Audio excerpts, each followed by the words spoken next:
Welcome to San Joaquin Spotlight, a public affairs program featuring conversations about life in the central San Joaquin Valley. This program is brought to you in partnership between KFSR 90.7 FM and CMAC Fresno.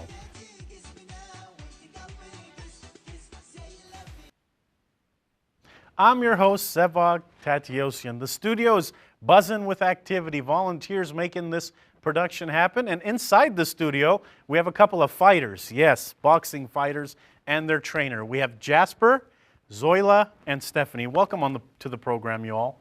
Thank you for having us. Thank you for having us. Thank you for having us. So Jasper, I want to start with you. Sure. So how do you train someone like me? Let's say I come to you and I say, Jasper, even though I've got a couple of pounds on me and I love eating rice and all that greasy stuff, make me a fighter. What do you tell me? Come see me in Healthy Family Academy. Man, it takes discipline and, as I said, discipline and consistency. And first thing you have to do is just to put yourself out there into that gym.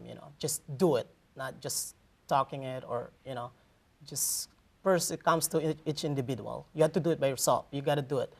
Show up and start somewhere. I hear all the time that rice is bad for you, but I love it. Rice pilaf a little bit and stuff like that. So can I be in great shape and also eat stuff like that? Well, yeah, I think it's just balancing because rice is still carbs and you still need carbs, fuel for workout, routine. You just had to, basically that's part of the diet. Just, know your carbs intakes and stuff like that and protein and, as you consistent on your cardio workout or training, it's actually you'll see result. It'll develop, it'll improve. So next to you is Zoila. Welcome to the program. Thank you for having me. So how many fights have you been in the ring? Not outside the ring, inside the ring. Oh, well, since you put it that way. I think it's 16 MMA fights and 1 Muay Thai fight, so 17 fights. So I'm going to press rewind and take you to your first fight in the ring. You're walking up, you see the crowd around you, you see your opponent. What's going in your mind? My first fight was a surreal experience. Just like any other competition, I've been competing my entire life. So it was the most focused that I've ever been in my entire life. It was just focused on her and getting in there and getting the job done. The adrenaline was going. It was the highest of the high that I've ever felt in my life as well. So it was a pretty amazing experience, and which is one of the reasons why I'm still doing it today. I think it's about 6 years later. So. Stephanie, coming to you. So you're in the ring. You're a fighter too, correct? Yeah. How many fights have you been in? I've had 9 professional fights. So she's got a little edge on you. Yeah. Well, it was a lot harder to find fights for me because Zola is my sister, so it's like the last name is like Frausto. Like right now, probably like 3 other girls backed out, and it's been like a year since my last fight. So, oh my goodness. So let's say they fight you. Are they afraid your sister's going to come after them too? Well, it doesn't really work that way. I mean, maybe their sister, if they have a sister, she'll come after them. But I mean, because my sister, she fights at 115 now, so some of the girls that I have fought, she can fight too. So it kind of, you could say that. So have both of you been in a fight together? Like, do you get angry at each other and say, hey, put them up, let's go? Well, we get angry. It's not fist fight, but, well, we start sparring slow, and then it starts building, and then she hits me harder, and I hit her harder, and then... It's kind of like a big sister complex. Like, I can't ever let her get one on me because then it's just not going to work out for me. So... Yeah, it usually gets out of hand, and then our coaches are like, okay, that's never going to happen again. Speaking of hits harder, I want to talk about something serious. In the ring, you're in the ring, you're fighting your opponent. Have you ever been hit hard, and what is that? I mean, what goes through your mind? Well, I mean, we're here to fight, so you're going to get hit. So you're going to expect to get hit. I like the attitude, So, I mean, you expect it to happen, so you prepare for that. So when you get hit, you're not surprised, and you come back with something better. So in the moment, though, when you get hit, either of you can answer this question, or both of you, in the moment, because, I'm a boxing fan, and so sometimes when I watch a fight, the boxer gets caught with something, his legs buckle or her legs buckle, and they get woozy. So, I mean, has that ever happened to either of you, and what does that feel like? It has. It's more of a of a safety precaution. You're just kind of like trying to shake out of that as fast as you can to continue to stay composed and stay focused, because you don't want it to get any worse. But then again, that's just me. Every fighter is completely different. Some fighters will shy away from it and just want the fight to be over, and some fighters will try to shake out of it as fast as they can to go and finish the job. So it just really depends on the person, the personality, and the heart that they have too. Jasper, how do you train? I mean, how do you train someone to be tougher? How do you train someone to hit harder? You can't train to be tougher. You can't train people to be tougher. It has to be natural. As I said, it's like this sport is not for everybody. You know what I mean? But this sports, for training, getting in shape, yes. But fighting, you gotta have something on you. Each individual has to have that fire inside of them that, really I wanna fight and I can do this, And that's, as I said, everybody can say that too. But until they get tested, that's why there's a gym, there's a trainer, there's a right coaches to approach, and will guide you step by step. Then, from even going to a sparring, you can't just go sparring right away or drill spar. You So still if I have to wanted do to all put the the gloves basic on and against you, fundamentals. it couldn't happen? That can happen too. Sorry, I didn't mean to interrupt. I had to take that. No. Some people But, have to yeah. learn their lessons the hard way. Yeah, exactly. I see who you're Exactly. siding with. Come on, Stephanie, let's take them on. It's not about siding. A lot of people, come into the gyms and they're just like, I want that guy or this guy. And they're just like right off the street. And you're like, oh, we've been training for years. And it's so disrespectful to like call somebody out like that. It's okay. You really want to okay. You want to learn your lesson? Fine. Let's do this. But you know what? I'm glad you brought that up, because that was one of my questions I was going to ask either of you. I mean, right now, the cool thing, the sexy thing are these fights. MMA, it was boxing before, and Muay Thai. Do you find people that come in there and they're all buff, and they say, I want to fight I want to fight the champion? You'll see that all the time. It is incredible. Like You'll be amazed. It's pretty embarrassing for some of those people. It's just you just kind of shake your head to it, and you can't play into it because there's so many of them. It's like what we do. It's our passion. It's what we love to do. It's like if you're gonna go into a doctor's office and tell that doctor that I can do your job better than you. No, you can't. He's been doing it 20, 40 years longer than you. You can't just go in there and disrespect somebody like that. And that's pretty much how we feel. It's kind of like stepping on our shoes when we've been doing this our entire lives, and you're trying to come into our house and tell us that you're better at us? No, I don't think so. How long does it take someone to get ready to fight? So let's say I walk into your door, and I understand that I've got a few pounds over the average person that walks in your door, but I walk into your door and I say, Jasper, make me a fighter. How long do you think it'll take? Usually, that's not going to happen. But if you approach me to start off, like, I want to get in shape, get me in shape, then yes. Absolutely, why not? Then as I said, it builds up confidence. It has to come from you. Doesn't have to come from the coaches. You can have the best trainer coaches in the world, but that has to come from you. But we welcome everybody that fans and want to learn the art, the discipline. Yeah, you're welcome. Get in shape and stuff like that, and give you a healthy life. By staying in shape, but that's, as I said, at the same time, if you decided, okay, you ask yourself, do you think I have what it takes to be a fighter? Then that will develop, because as I said, that's why there's a reason there's a gym and there's coaches, to approach. So I understand you two are fighting here soon. Tell us a little bit about where, when we can watch you. I mean, what to expect. Let's start with Stephanie first. Well, I fight first, March 29th. It's a Battle of the Bay, 408 fights in San Jose. Okay. So it's a National Civic Center. So San Jose. Yeah, San Jose. You're training for it now, and you've been training. So what do you do on a daily basis? Take us through your daily routine. Well, every day is different. Our coach, Kieran Fitzgibbons, he gives us our schedules the night before. So it's usually, they're kind of the same.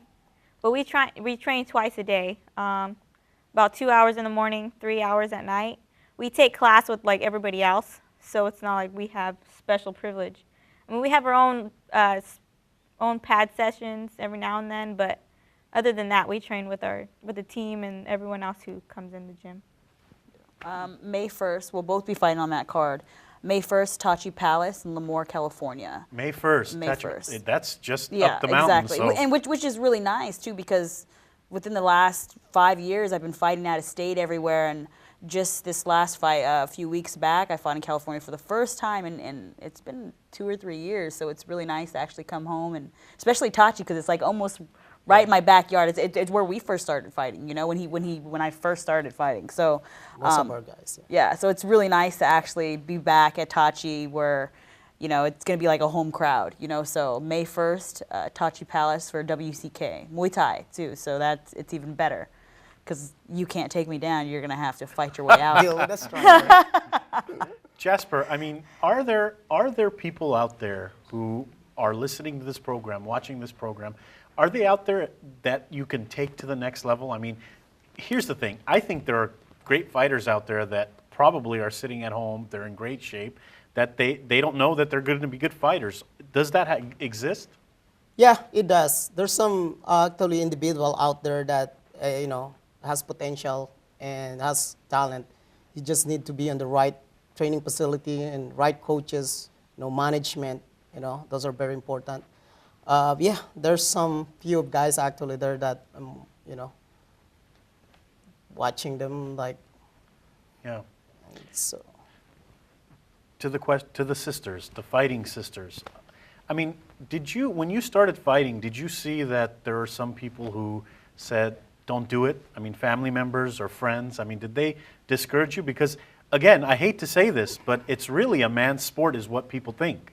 I mean, I got that growing up my entire life. I played every sport there possibly was. So there was always somebody telling me that I couldn't do something. And when it came to fighting, that was one of the first things. Why are you going to do that? You're going to get hit in the face. It's just, for me, it was more motivation for somebody to tell me I can't do something and to actually go out there and do it. Because not only that, but I had to work extra harder to get a little more attention, extra harder to get on a bigger show, extra harder to not even make half as much as the men make, you know? But it's what I love to do, and it's what I wanted to do, and I've been pretty successful at it. So a lot of people told me I couldn't do it, and all it went to show was, you know, all these little girls or little boys or something that people telling you that you can't do something that you actually can, because I'm already at that high level, and I've been doing it for a very long time. So, of course, there's always going to be people, whether it's family, whether it's friends, in any aspect in life, to tell you can't do something, but you have to look the other way and continue to do it. Stephanie, how do you answer that question? Well, when I first started, I didn't expect, well, when I was growing up, I didn't think I was going to be a fighter. When growing up, I was always with my sister. We did everything together. Soccer. I played soccer. She ran cross country. I ran cross country. And then I graduated from high school, and then she showed me a video of like Chris Cyborg fighting, and I was like, "You're gonna do that? Okay." And then we went to Pro Buhawe, and Jasper started training us, and I was like, "This is pretty fun." And then I started sparring, and it just like a light just sparked, and I was like, whoa, this is pretty fun. And then after my first fight, I got a technical knockout, and I was just hooked. I couldn't stop. And I always get like, oh, you're too, you don't look like someone who could fight. You look like a little girl. But that helps you. That helps me too. You know, by the way, for our audience members who don't notice, 3 of them are in great shape. I mean, I'm sitting over here feeling like, you know, a little big over here, but you 3 are in great shape. And so I want to come back to eating, and I want to come back to exercising a little bit. So do you cheat ever? I mean, do you go have the fried food at all? I mean, is there times where you'll say, you know what, I want that burger with the fries? Of course. I mean, You we're just not, have to work twice. Yeah, harder. we're not robots, you know, but Yeah. but it's in moderation. You can't, you know, we can't do it every single day, especially because our body's our job. Exactly. It's you know, like once a week, if that, coming closer to a camp.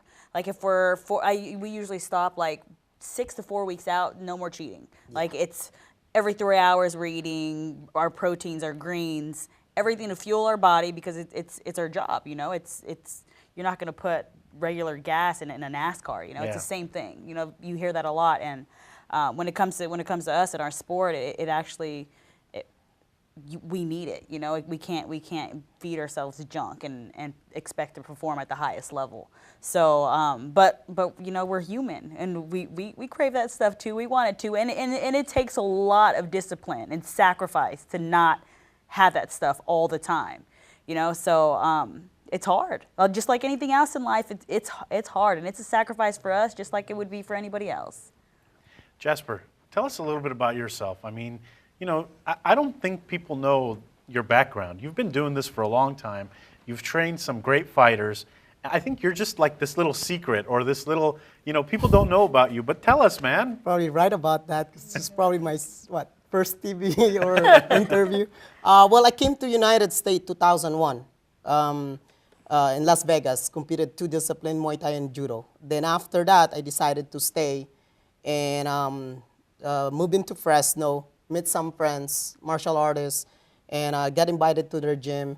And it happened in Fresno, Pacific Martial Arts. And then I start from there and start, you know, just take regular classes. I'm also a student, and there's one coach there. His name is Ziyamua the Bull. He was the coach for Muay Thai. And it happened that he has to leave and he has to compete to Korea. And so the owner asked, like, hey, so if you leave, who's going to teach that class? And then that's where, you know, he said, hey, we have some advance here. I don't think so he's advanced. He's more than that. You know, so they start talking to me and sit down to me, and I told them, look, I'm only here for like 45 days. That's my visa. I can't really say, you know, how to live. But hey, I said, I'll take it if it's just a month, you know. So, but then he never came back for 3 months. The man went from 3 months, 3 months went to 6 months. And yeah, that's my story. I overstayed, and then I continued training. I was about to leave after 6 months, then I met the Evangelista brother. That's what actually one of my first students, the Evangelista brothers, Norman Valorenzrina, James Agloro, they're all also local fighters. And then we started doing Muay Thai, and they really did well. You know, we actually produced 2 USA from 2004 to 2007, and all did well and won medal. Then everything else just grow from there. What's the difference between Muay Thai and MMA? I mean, it's obvious the difference between boxing and MMA, but do you find people confused between MMA and Muay Thai, and what's the difference? I think it's not nowadays. I don't think so. I think people can really say, you know, Muay Thai is Muay Thai, MMA is MMA. Well, Muay Thai is one solid discipline, which is involve, I would say, the science of 8 limbs. You know, because we be able to utilize and use our fists, elbows, knees, and foot. And aside that, there's some scoop, you know, sweeping techniques, stuff like that. MMA has at least, and able to consider yourself be an MMA fighter, you had to have at least 2 to 3 discipline. When I say 2 to 3 discipline, you had to have at least a ground game. That could be a wrestler, jiu-jitsu, you know, submission grappling, and your striking. Striking can be a boxing or it can be a Muay Thai. So you gotta have at least 3 or 4 discipline. So when I was watching one time MMA fighting, there was a heavy-set guy with a beard, and he was losing the whole fight, and then out of nowhere, he throws a right hook and knocks the person out.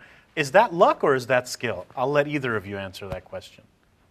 Well, it kind of sounds like luck to me, but I mean, you see that a lot now, especially in fighting. It's like, well, we train so hard, but anything like that can happen in a fight. Anybody can just bury their head and throw an overhand right and it's lights out, you know, all this hard work. But just like anything else, you have to prepare yourself for that too. So it can be luck and it can be skill, because they could have been working on that, you know, every single day for the last 30 days, you know. So it just really depends. Or a fighter instinct, you know, there's some fighters out there, you know, they get hurt and it's like, hey, no, I'm not going down just for, you know, easy. And they swing that one swing, and if they hit you, you go 9-9 too. Yeah. See, and you bring up a good point, because in boxing there are some fighters that will not be so aggressive, and then they get hit with something, and all of a sudden this energy comes out of nowhere, and they start aggressively fighting, and they win. But the whole fight they were quiet. So that exists. I mean, there's that defense, I guess it's called. Mm-hmm. So staying composed, you know. I mean, they might not get the first 3 rounds, you know, if it's, as you're talking about boxing, let's say 6 rounds or 12 rounds, you know, then they don't actually come out strong until to the, sixth round or third round, and that's a conditioning part, conditioning too. If the guy can come out really aggressive in the first round to 3 rounds, but if he gassed out, and if there's only in MMA or Muay Thai, there's only like 4 rounds left. If you can be winning in the whole 3 rounds, but if you gas out and guy come back really or girl come back really strong on that last round and put you down, you're out. Yeah, there's so many things that come to play when that happens. I mean, you can have an adrenaline dump. Some people don't want to blow their load like going crazy the first round, So there's so many things to it when it comes to fighting. It's just, I don't know, it's just different. Jasper, as a trainer, do you ever advise someone to purposely go down, relax, and then come back up? And the reason I asked that question is I was talking to a fighter one time, and that's what she said. She said, I got hit so hard that I went down purposely because I needed that 8 seconds to get composed and come back, and she won that fight. So what do you think about that? Well, you're talking about a standing 8 counts? Yes. Yes, I mean, obviously, if your fighter got hit and the referee already calling it and start counting, you don't want to just hit it. Go on one, go on one. Go out in there. Go finish the fight. No, you take that advantage. Take that advantage. Like in the same thing, as you've seen this in MMA, I know you watch a guy get hit on the groin, give them about 5 minutes. You can use that. Take that advantage, use it. And so, is this business, growing up, again, I'll say I'm a boxing fan. Growing up, I heard about the dirtiness of the business and how there's people who steal from you and cheat from you, and then there's certain people who, are out there just for themselves. Does that happen? Is that true, or am I just watching, too much of movies on TV? I think it is, but I think it's more boxing. It hasn't hit MMA or Muay Thai as much. That's a lot more boxing. But that's just from what I've heard and seen, and for as long as I've been in it. But he's been in it longer. Maybe he's seen something else. There's some, but not as I said. There's some, but not as much, as boxing. Because usually, if you notice Muay Thai and MMA, if you see that all the coaches there are really has passion and love what they do. So, and they know, each one of us coaches out here, knows that to start off, there's not that actually a profit out there. And there's a lot more money in there's boxing a lot too. so there's a lot of money in boxing. Why is that, though? It seems reverse, because and again, I'm watching boxing first and then MMA. MMA seems more dangerous. There's more blood. There's more broken bones. Why do you think? Do you think it's just going to take time for MMA or Muay Thai to catch up to boxing? I think it's already coming slowly, I think it's great compared to 10 years, back then, right, Z? Yeah, for example. Exactly, and I agree with that. Muay Thai and MMA definitely is the most brutal, Muay Thai is the king of stand-up. I love boxing, but Muay Thai is the king of stand-up because of, elbows, knees, sweep, throws. There's so many weapons you can use. And we get paid the least out of all the disciplines, which is crazy because you're taking the most damage in Muay Thai compared to MMA and boxing, and you're getting paid pennies compared to that. And being a woman, it's even worse. So we're Fractions of pennies. We're running out of time this week, although I can sit here for hours and ask you a bunch of other questions that I had. But tell us about the fight that's coming up. Both of you are fighting here soon. So Stephanie, Zoila, tell us about the fights coming up. We're both doing fighting Muay Thai. My first Muay Thai, pro Muay Thai, and then her second. But it's coming up when? Yeah. Hers is March 29th, and then we'll both fight May 1st. We still don't have opponents. She has an opponent for May 1st, but I don't yet. So they called you out. What's up with that? so we're working on all of that. But May 1st we'll both be at Tachi Palace in Lemoore. So get out there. I just had my Muay Thai debut, and that was a pretty nice show I put on. So you can see that on YouTube. Yeah, it was pretty nice. And Jasper, final words. What do you think of these two ladies, these sisters? Are they going to go far, or are they already there? Honestly, I can see already a belt. Oh. So that confident, because I trained them we started together, and I know how, dedicated they are and consistent. He's already made me a world champion. Very nice. So, Well, So he More knows. belt to So he comes. knows. There you go. More belts. More belts. So he knows how he knows us. well, thank you three for coming on the program this week on the show. Thank you. Thank Thanks you. for having us. That's all for this edition of San Joaquin Spotlight. In the studio, two fighters, their trainer, and they're going to be fighting coming up soon at Tachi Palace. I'm your host, Sevag Tateosian.